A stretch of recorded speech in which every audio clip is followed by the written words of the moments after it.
आज मोर हजबैंड फरमाइश थिला रोजी समोसा तैयारी कर सी बहुत भल पाती आउ समोसा ए वर्षा पागरे गवर्नमेंट तो बर्तमान बैन करने को जाऊँगी समोसा को कहीं बर्तमान से हाई कोलेस्ट्रॉल अच्छी समोसा आउ जिलाबी को ता पूर्व थे हो जाऊ प्रथम कौन करवा मैदा नहीं ना अटा नहीं तादे लुण जुआणी टे देदेबा तेल देदेबा तेल देकी पानी देकी शक्त डो गोटे करदे जीरा धनिया पान मधुरी ताकू भाजिक बाहर करके दरदर कुटा करदे कड़े तेल नहीं प्रथम बादाम देदेबा कंचा लंका कंचा लंका भाजी गला जो दरदर कुटा होता मसला पकईदेवा तादे लंका गुंड जीरा गुंड धनिया गुंड आमचूर पाउडर सब पकई मसला को भल कषिदेवा सिजा आलू देदेक स्वाद अनुसार लुण देदेवा धनिया पत्र देदेक बाहर करदे बाहर कर बर्तमान तो डोटा को दला रखा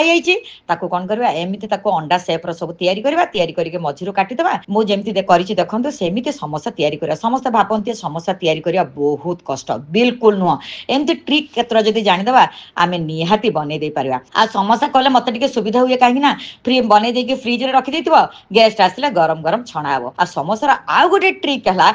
जिते छाणीबा ना तेलटा एकदम लो हिट रे थिबो बिल्कुल ताती नथिबो सेमती पकईदेवा तापर टिके ऊपर को भासी आसिला परे जालटा को हाई करदेवा तापर एमती गोल्डन ब्राउन करके बाहर करवा ता संगे कंचा लंका कंचा लंका को अल्प अल्प फटईदेवा तादे टिके चाट मसला टिके आमचूर पाउडर आ टिके बिट लुण पकई गरम गरम परसिबा आपण माने आज ही बनांतु आर मजा उठांतु।